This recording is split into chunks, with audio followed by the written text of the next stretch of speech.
अस्सलाम वालेकुम ख़वातीन हज़रात, मैं हूं आपका मेज़बान सुमैर और आज के नए प्रोग्राम में हम आपको खुशामदीद कहते हैं। दोस्तों, आज भी हमारे पास बहुत ज़बरदस्त किस्म की अपडेट्स हैं, बहुत ज़बरदस्त किस्म की ख़बरें हैं। लेकिन सबसे पहले हम बात करेंगे भारत के मशहूर सिंगर एक्टर दिलजीत दोसांझ के बारे में, जिन्होंने पाकिस्तान से बेहद प्यार मोहब्बत का इजहार किया और अपनी बहुत सारी मजबूरियों का भी इजहार किया कि मैं पाकिस्तान से इतनी मोहब्बत करता हूँ, पाकिस्तान आना चाहता हूँ, लेकिन क्यों नहीं आ पाता, ये मैं आपको बताता हूँ। दिलजीत दोसांझ को आप सभी ने देखा होगा जब हानिया आमिर के साथ इनकी एक कंट्रोवर्सी बनी थी। इनका एक कॉन्सर्ट चल रहा था और हानिया आमिर इनके कॉन्सर्ट पर गई और इन्होंने कॉन्सर्ट पर हानिया आमिर को बहुत इज्जत दी, स्टेज पर बुलाया, उनको बहुत इज्जत तो उन्होंने दी। लेकिन पाकिस्तानियों को उस वक्त बहुत बुरा लगा जब इंडिया और पाकिस्तान के हालात ख़राब थे। लेकिन उसके बाद जब सरदार जी 3 आई और वो फिल्म पाकिस्तान में चली लेकिन भारत में बैन हुई, इन्होंने सारा नुकसान बर्दाश्त कर लिया लेकिन पाकिस्तानी एक्ट्रेस को अपनी फिल्म से नहीं निकाला और उस फिल्म को सिर्फ पाकिस्तान में और बाकी जगहों पर चलने दिया गया, लेकिन भारत में उस फिल्म को नहीं चलने दिया गया। ये इनकी मोहब्बत का एक लेवल था और उसके बाद सारे लोगों ने हानिया आमिर और बाकी सारे फनकारों की बहुत इज्जत की। जैसे नादिया खान और सब जो है इनको बहुत जलील करते रहे कि तुम लोग इंडिया के खिलाफ क्यों नहीं बोलते। लेकिन जब सरदार जी 3 चली और सरदार जी 3 में से उनको नहीं निकाला गया तो वो सारे लोग जो इन सब एक्टर्स के खिलाफ थे वो फिर इनके हक में बोलने लग गए कि देखें पाकिस्तानी एक्टर्स की कितनी इज्जत है और ये सब कुछ। खैर, दिलजीत दोसांझ की आजकल एक फिल्म आ रही है जिसका नाम है मैं वापस आऊँगा।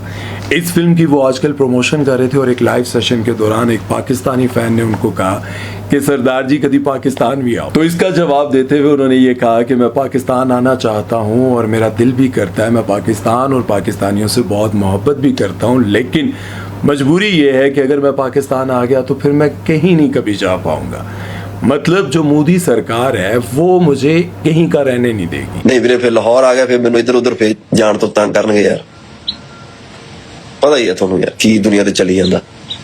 It's all about politics, bro. आप सभी को पता है कि फिल्म वहां पर अगर नहीं चलने दी तो अगर वो पाकिस्तान आ जाएं और पाकिस्तान में आकर देखें कि लोग उनसे कितनी मोहब्बत करते हैं, वो लाहौर आना चाहते हैं, लाहौरियों के साथ मिलना चाहते हैं और उनका बड़ा दिल करता है कि मैं पाकिस्तान जाऊं जहां पर मेरे गाने बड़े शौक से सुने जाते हैं, मेरी फिल्म बहुत शौक से लोग देखते हैं, तो वो लाहौर आना चाहते हैं, पाकिस्तान आना चाहते हैं, लेकिन वो डरते हैं कि कहीं ऐसा ना हो कि फिर मैं कहीं का ना रहूं। और आप सभी को पता है कि जो भी पाकिस्तान आता है, पाकिस्तान के बाद जब वो वापस जाता है पाकिस्तान की तारीफ करके, तो फिर उसको कभी काम नहीं मिलता। इसी तरह से इमरान हाशमी का नाम लेते ही मेरी हंसी निकल आती है। खैर, वो आगे चलकर आपको बताएंगे। इमरान हाशमी का भी रिसेंटली एक इंटरव्यू आया और उन्होंने कहा कि मैं एक बार पाकिस्तान गया और अपने मामू के साथ, महेश भट्ट साहब के साथ, कहते हैं कि मैं जब पाकिस्तान गया तो पाकिस्तान में मुझे इतना प्यार मिला कि मैं हैरान हो गया कि लोग मुझसे इतनी मोहब्बत करते हैं। मैं जब लाहौर गया और लाहौर के लोगों की मोहब्बत और वहाँ का वेलकम देखा तो मेरे दिल में उनके लिए और भी ज़्यादा मोहब्बत बढ़ गई कि यार पाकिस्तान में मुझे इतना पसंद किया जाता है, सिर्फ इसलिए नहीं जो आप सोच रहे हैं। अच्छा, मैं आपको एक और बात बताऊं, आजकल जितनी फिल्म्स आती हैं उसमें गंदे से गंदा सीन दिखाया जाता है, सब कुछ दिखाया जाता है, लेकिन इमरान हाशमी को कुछ ज़्यादा ही बदनाम किया गया है क्योंकि उनके वो जो वीडियोस क्लिप्स थे वो ज़्यादा वायरल हुए उस वक्त में। और उस वक्त की फिल्मों में भी बहुत कुछ दिखाया जाता था, डबल मीनिंग जुमले होते थे। अक्षय कुमार की फिल्म उठा के देख लें आप, या बहुत सारी ऐसी फिल्म्स हैं, आप सबको पता होगा, मस्ती और हस्ती और पता नहीं बहुत सारी फिल्म्स आती थी, उसमें कपड़े बहुत गंदे दिखाए जाते थे, डबल मीनिंग जुमले बहुत ज़्यादा दिखाए जाते थे और उनको लगता था कि ये फिल्म्स लोग बहुत ज़्यादा पसंद करेंगे, लेकिन वो फिल्म इतनी हिट नहीं हुई। इमरान हाशमी की फिल्म में स्टोरी होती है, एक्टिंग होती है, बस वो बदकिस्मती से वो जो सीन्स उन पर पिक्चराइज किए जाते हैं वो कुछ ज़्यादा वायरल हो जाते हैं। खैर, वो ये कह रहे थे कि मुझे पाकिस्तान से जितनी मोहब्बत मिलती है या जब मैं पाकिस्तान गया जितनी मोहब्बत मुझे मिली, मेरा दिल चाहता है कि मैं बार बार जाऊं। कुमार सानू ने भी कहा कि पाकिस्तान में मेरे गाने जितने सुने गए, जितनी मोहब्बत मुझे वहाँ मिली, जितना फेम मुझे मिला, मेरी ख्वाहिश है कि मैं पाकिस्तान जाऊँ और मेरी कामयाबी में आधा हिस्सा जो है वो पाकिस्तानियों पाकिस्तानियों का है जो पाकिस्तानी मुझे सुनते रहे। ये सारी आजकल ये जो बयानात हैं, ये चीज़ें देखकर मुझे हैरानी इसलिए होती है कि आखिर ऐसा क्या हुआ कि आजकल जो भी आता है सामने, जिसका भी पॉडकास्ट आता है, वो पाकिस्तानियों से मोहब्बत का इजहार करता है। और मुझे लगता है कि ये बहुत बड़ा एक अच्छा स्टेप है, जिससे ये हो सकता है कि इनको देखकर शायद इंडियन मीडिया को भी ख्याल आए कि यार ये जो हम नफ़रत फैलाते हैं, लोगों के दिलों में नफ़रत पैदा करते हैं कि पाकिस्तान ने ये कर दिया, पाकिस्तान ने वो कर दिया। भाई पाकिस्तान कुछ नहीं करना चाहता और ना ही वो चाहता है कि अवाम लड़े आपस में। देखें, जब जंग होती है, जितने बड़े पॉलिटिशियंस होते हैं ये सब सेव रहते हैं, ये सब बच जाते हैं। मरते कौन है? गरीब अवाम, उनके बच्चे, उनके घर टूटते हैं, वो तबाह होते हैं। ये बड़े बड़े ताकतवर लोग तो बिल्कुल गायब हो जाते हैं। इसलिए अपने पॉलिटिशियंस की तकरीरों पर कभी भी कान मत धरें और हमेशा ये बात अपने नेताओं को समझाएं, अपने मीडिया वालों को ये बात समझाएं कि पाकिस्तान के बारे में हर रोज़ खबर देना ज़रूरी नहीं है। आप देख लें, आप सारा दिन जियो लगा के देखें, RY लगा कर देखें, जितने भी न्यूज़ चैनल्स हैं हमारे पाकिस्तानी, लगा कर देखें, आपको कहीं नहीं मिलेगा कि भारत ने ये कर दिया, भारतीयों ने ये कर दिया, कहीं नहीं मिलेगा। सो मैं अपने चैनल के तवस्सुल से आप लोगों को हमेशा ये बात कहना चाहता हूँ कि नफ़रतें मत फैलाएं। बहरहाल दिलजीत दोसांझ के बारे में लोग ये कहते हैं कि यार बंदा है ते खरा ते सच्चा ते जैनवन ते गल भी सच्ची कर देती है, आना तो चाहता है पर आ नहीं पा रहा, क्योंकि उसके बाद उन्होंने ज़िंदगी जड़ी है वो ख़राब हो जाएगी। और जाहिर है जिस तरह से उन्होंने अपनी फिल्म का नुकसान किया, भारत में ना चली, अगर भारत में चलती तो जो पैसा उन्होंने कमाया उससे कहीं गुना ज़्यादा वो कमा सकते थे, लेकिन नुकसान बर्दाश्त कर लिया, गद्दारी नहीं की। मतलब जिसके साथ दोस्ती बनाई, जिसके साथ यारी लगाई, उसके साथ वो फिल्म मुकम्मल की, मतलब उसके साथ धोखा नहीं किया। इस बारे में अब आप लोगों की क्या राय है, कमेंट सेक्शन में ज़रूर बताइएगा। खैर चलते हैं नेक्स्ट खबर की तरफ और बात करते हैं जी जियो टीवी के बारे में। तो मैं जियो टीवी के हवाले से सबसे पहले ये मजम्मत करता हूँ कि जो उन्होंने पाक हस्तियों के खाके बनाकर दिखाए, ये सब कुछ किया, मैं इसकी मजम्मत करता हूँ और इनको ये सब कुछ नहीं करना चाहिए था। लेकिन इसके साथ साथ एक और वीडियो चल रहा है जिसमें एक एक्ट्रेस गुस्से में आकर बुक्स उठाकर फेंकती हैं, और उस एक्ट्रेस का मैं क्या नाम लूँ, वो तो एक स्ट्रगलिंग एक्ट्रेस हैं, उनको मैं नहीं फंसाना चाहता, लेकिन ज़रा इस बात को आपने गौर से सुनना है और समझना है और उसके बाद आप लोगों ने फैसला करना है। ड्रामे का नाम है ज़ब्त। उसमें एक सीन है जिसमें लड़की गुस्से में आती है और घर की चीज़ें उठाकर फेंकती है, और उसमें वो शेल्फ पे पड़ी हुई बुक्स भी उठाकर फेंकती है। उन बुक्स में एक बुक होती है जिसका नाम इस्लामिक स्टडीज़ के हवाले से, इस्लामिक स्टडीज़ की वो बुक होती है जिसे वो उठाकर फेंकती है। ये बहुत गलत है, बहुत गलत है। इस बारे में अब आप लोगों की क्या राय है, कमेंट सेक्शन में ज़रूर बताइएगा। खैर चलते हैं नेक्स्ट खबर की तरफ और बात करते हैं एक ऐसी लड़ाई के बारे में जो बहुत ज़्यादा बढ़ती जा रही है और खुदा न खास्ता आगे चलकर कहीं ख़तरनाक ही ना साबित हो। बात मैं कर रहा हूँ मुबशर लुकमान और महमूद भट्टी की लड़ाई के बारे में, जो कि सोशल मीडिया पर बहुत ज़्यादा वायरल है और दोनों एक दूसरे पर बहुत ज़्यादा कीचड़ भी उछाल रहे हैं, दोनों एक दूसरे के पोल भी खोल रहे हैं। अब ये सारा मामला है क्या, मैं आपको बताता हूँ। मुबशर लुकमान को तो आप सभी बहुत अच्छी तरह जानते हैं और महमूद भट्टी पाकिस्तान के बहुत बड़े डिज़ाइनर हैं जो कि फ्रांस में काम करते हैं, फ्रांस में बड़े बड़े शोज़ और ये सब कुछ करते रहते हैं और पिछले 40 सालों से वहीं पर मुकीम है।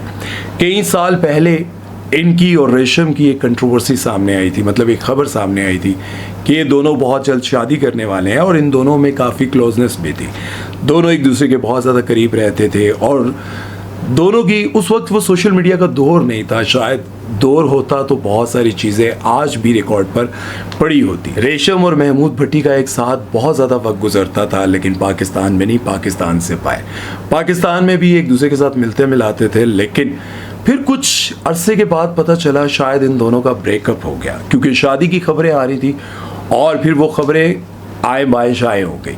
फिर 2014 में दोबारा मुलाकात हुई इन दोनों की 7 साल के बाद, और महमूद भट्टी ने कहा कि ये बार बार रेशम मुझे शादी का कहती रही, लेकिन मैं टॉपिक चेंज करता रहा क्योंकि वो मुझसे अब शादी करना चाहती थी, मैं नहीं करना चाहता था। इस वाक़ये में कितनी सदाकत है या तो ये दोनों जानते हैं या फिर अल्लाह जानता है। खैर फिर 2017 में रेशम ने एक सोशल मीडिया पर पोस्ट लगाई जिसमें उन्होंने बताया कि महमूद भट्टी ने मेरे लिए एक बहुत बड़ी दावत का इंतज़ाम किया है और उस दावत में महमूद भट्टी और उनकी वाइफ भी मौजूद थी और वहां पर इंडस्ट्री के और भी बहुत सारे लोग मौजूद थे। खैर, महमूद भट्टी तो कई शादियां कर चुके हैं, लेकिन रेशम ने आज तक शादी नहीं की। खैर, इन पर पाकिस्तान और फ्रांस में काफ़ी केसेस किए जा रहे हैं फ्रॉड और मनी लॉन्ड्रिंग के हवाले से, और मुबशर लुकमान भी इसी हवाले से इनके पीछे पड़े हुए हैं और इनको एक्सपोज करते रहते हैं। इसके जवाब में महमूद भट्टी ने बताया कि ये बहुत बड़ा ब्लैकमेलर है।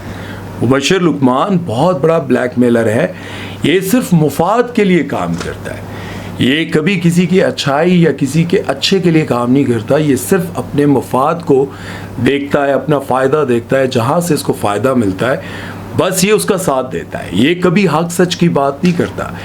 ये जो मीडिया बेस का चेहरा है ये वो नहीं, बल्कि खैर उन्होंने बहुत सारी बातें की। उसके साथ उन्होंने ये भी बताया कि ये जब हॉस्पिटल में एडमिट था और इसको 3 स्टंट पड़े, मतलब इसका दिल का जब प्रॉब्लम बना, तो हॉस्पिटल का बिल किसने पे किया? बिल मेरे दुश्मनों ने पे किया, मेरे दुश्मनों के साथ मिलकर। ये मतलब उन्होंने कहा कि शायद कभी हो सकता है इनकी बहुत अच्छी आपस में दोस्ती भी हो और दोनों आपस में एक दूसरे के साथ अच्छा टाइम भी गुजारते हों, लेकिन आज शायद दोनों के दरमियान तलखियां पैदा हो गई। मुबशर लुकमान पर फ्रांस में केसेस उन्होंने किए, पाकिस्तान में भी अभी केसेस करने जा रहे हैं। वो कह रहे हैं कि 2-4 केस मैंने यहाँ पर ही तैयार किए हैं मैं उन पर करने के लिए। बात यह है कि देखिए, जब लड़ाई झगड़ा होता है तो आपको वो साथ गुजरा हुआ वक्त कभी याद नहीं रहता, आप उस लड़ाई में भूल जाते हैं और सिर्फ ये सोचते हैं कि किस तरह से मैंने इस शख्स को कब्र की मिट्टी तक लेके जाना है, मैंने किस तरह से इसको जेल की सलाहों के पीछे लेके जाना है। दोनों फरीक हैं, दोनों के पास अगर पैसा है, ताकत है, ताल्लुकात है, तो दोनों बस इसी दौड़ में लगे होते हैं। लेकिन वो ये बात नहीं सोचते कि जब हम लड़ेंगे तो हमें दुनिया एक्सपोज करेगी, हमारे मुंह से बातें निकलेंगी और हम एक्सपोज होते जाएंगे। और इसी वजह से फिर बहुत सारी लड़ाइयों में एक्सपोज होते होते लोगों की वो बातें भी सामने आने लग जाती हैं जिनके बारे में कभी किसी ने सोचा भी नहीं होता। तो मैं ये समझता हूँ कि जब 2 अच्छे दोस्त ताल्लुकात रखने वाले जब आपस में नाराज़ होते हैं तो अच्छा एक मौका देखकर अच्छे तरीके से खुदा हाफिज कर लेना चाहिए। मैं अपने कई दोस्तों को ऐसे देखता हूँ कि जो मेरे जिगरी यार हैं वो तो ऐसा नहीं करते, लेकिन वक्त के साथ साथ जो लोग दोस्त बनते हैं, साथ उठते बैठते हैं, बात भी पीठ पीछे बुराइयां करते हैं, तो हैरानी इस बात की होती है कि यार कल तक एक प्लेट में मेरे साथ बैठ के खाते रहे और आज मेरी बुराइयां करते हैं, तो हैरानी होती है।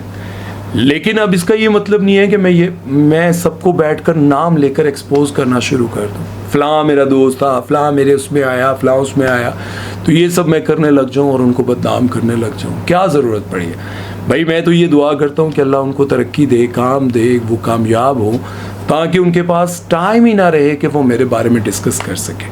बहरहाल, जब आपकी अपने दोस्त से लड़ाई हो जाए तो बेहतरीन है कि आप खामोश रहें, क्योंकि कभी भी सुलह हो जाए या कहीं मुलाकात हो जाए तो दिल में इतनी गुंजाइश हो कि उसको गले लगा सके। उम्मीद है कि आज का ये प्रोग्राम आपको समझ आया हो, बातें अच्छी लगी हो। अपना ख्याल रखिएगा, दुआ में याद रखिएगा। सुमैर चौधरी को दीजिए इजाज़त। अल्लाह हाफ़िज़।